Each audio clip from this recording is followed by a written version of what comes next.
భక్తులందరికీ నమస్కారం అండి. దేవి అనుగ్రహం ఛానల్కి స్వాగతం. ఆ దేవి యొక్క ఆశీస్సులు మనందరిపై ఉండాలి అని చెప్పి మనస్ఫూర్తిగా కోరుకుంటూ ఈరోజు దుర్గమ్మ చెప్పేటువంటి సందేశాన్ని విందాం.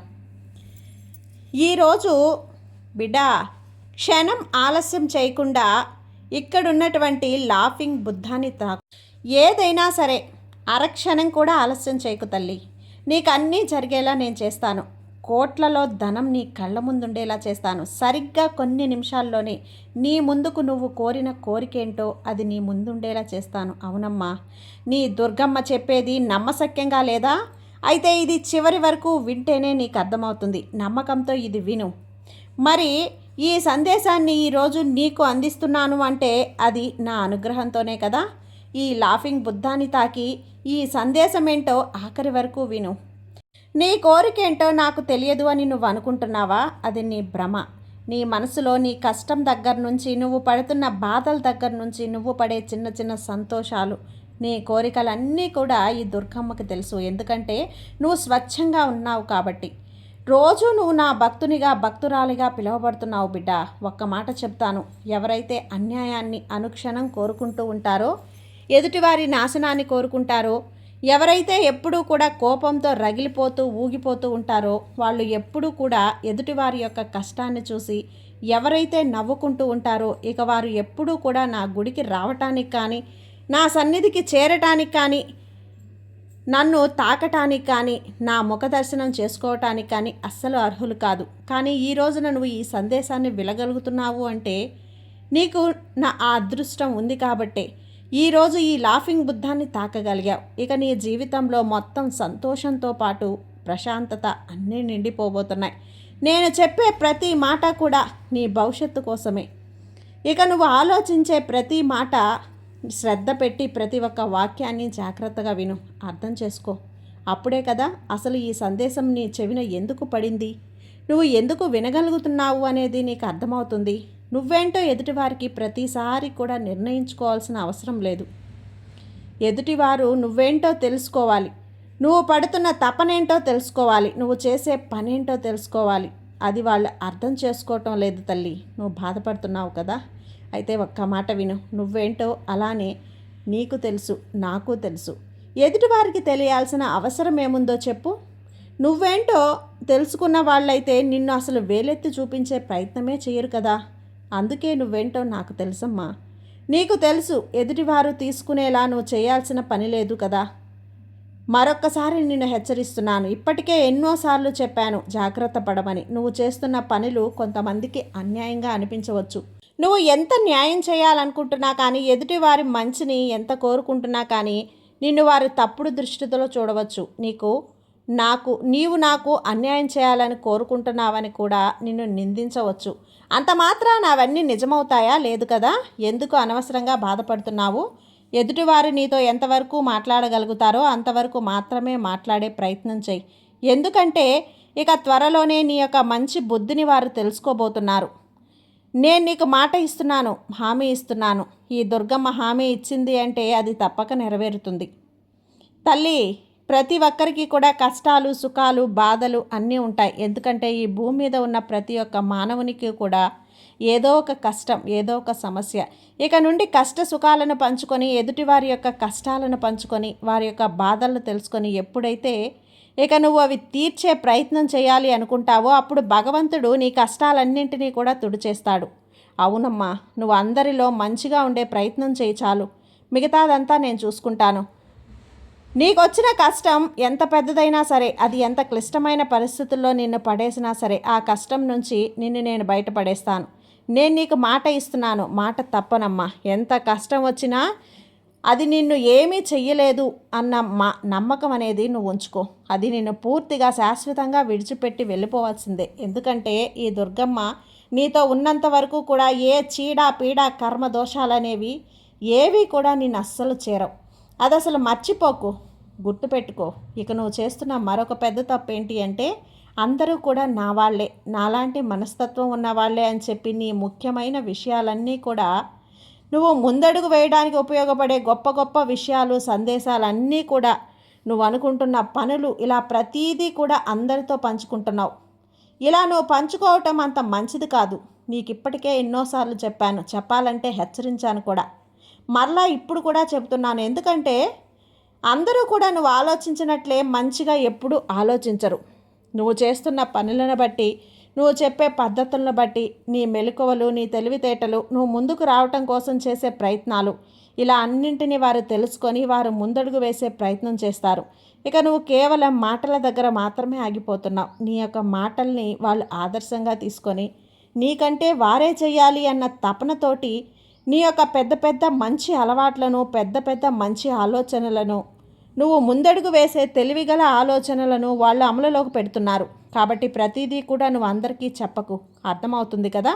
నీ పట్ల నాకు జాలి ఉంది, దయ ఉంది, ప్రేమ ఉంది, కరుణ ఉంది. కాబట్టి ఈరోజు నువ్వు నా సందేశం వినబోతున్నావు, వింటున్నావు కూడా. అందుకేనమ్మా నువ్వు నా భక్తుడివి, భక్తురాలివయ్యావు. ఈ దుర్గమ్మ భక్తుడు, భక్తురాలు అంటే వాళ్ళకి ఒక ధైర్యం, భరోసా నా నుంచి ఎప్పుడూ ఉంటాయి. నేను నిన్ను ఎప్పుడో కూడా సిద్ధపరచుకున్నాను. ఎప్పుడో నీ యొక్క సమస్యలను తీర్చే ప్రయత్నం కూడా చేస్తున్నాను.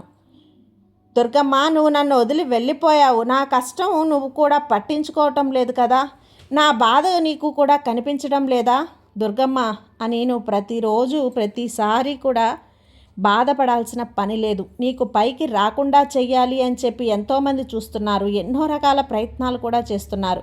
వారెవరో కూడా ఇప్పుడు నీ మనసుకు బాగా తెలుసు. అలా వాళ్ళు ఎన్ని ప్రయత్నాలు చేసినా కూడా నిన్ను నిలబడేలా చేసింది నేనే, ఈ దుర్గమ్మని, నీ తల్లిని. నేనెక్కడికి వెళ్ళను, నేనెప్పుడూ నీతోనే ఉంటాను. ఇక నువ్వు నాతో లేవు అనే మాట అస్సలు అనుకు. నువ్వు బాగుపడుతుంటే చూసి ఏడ్చేవాళ్ళు చాలామంది ఉన్నారు నీ చుట్టూ.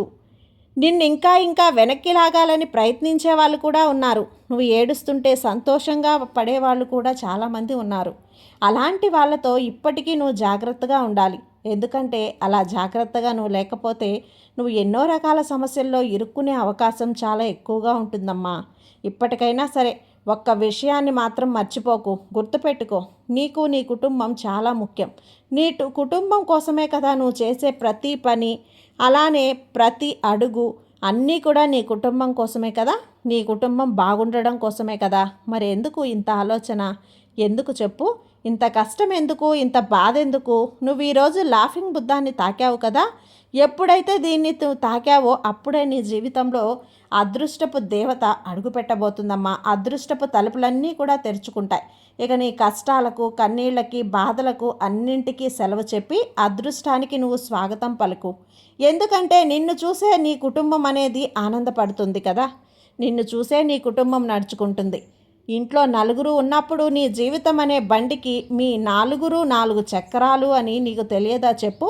ఈ 4 చక్రాలలో ఏదో ఒక చక్రం అనేది సరిగ్గా పనిచేయకపోయినా బండి నడవదు అని నీకు తెలిసిన విషయమే కదా. కానీ నీ మనసులో ఆ ఆలోచన అస్సలు లేదు. నాకు ఇప్పుడు అనిపిస్తుందమ్మా, ఎందుకంటే నువ్వు నీ కుటుంబానికి ఒక చక్రానివి అనే సంగతే మర్చిపోయి నీ ప్రవర్తన, అలానే నీ మానసిక స్థితి అనేది ఎలా ఉంటే నిన్ను చూసి రేపు నీ పిల్లలు అలానే నడుచుకుంటారు కదా. నీ పిల్లలు ఆలోచించు, నీ పిల్లల కోసమైనా. కష్టాలను బయటకు కనిపించనీయకుండా, కన్నీటిని వారికి చెప్పకుండా, ఏ కష్టము కూడా భారం అనుకోకుండా, ఏ బాధ వచ్చినా ధైర్యంగా ఎలా నిలబడాలి, ధైర్యంగా ఎదుటివారితో ఎలా నడుచుకోవాలి, ఇలా ప్రతీదీ కూడా నువ్వు నీ పిల్లలకి నేర్పిస్తేనే కదా తల్లి అన్నీ వాళ్ళకి అర్థమవుతాయి. ఇన్ని తెలిసిన నువ్వే డీలా పడిపోతే ఏం తెలియని పిల్లలు, నిన్ను నమ్ముకున్న కుటుంబం ఏమైపోవాలి చెప్పు? ఆలోచించమ్మా.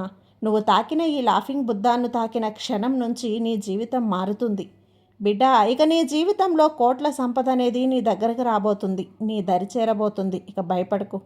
నీ ఆదాయం అనేది అంతకంత రెట్టింపు అవ్వబోతుంది. అంచెలంచెలుగా నీ జీవితం మారబోతుంది.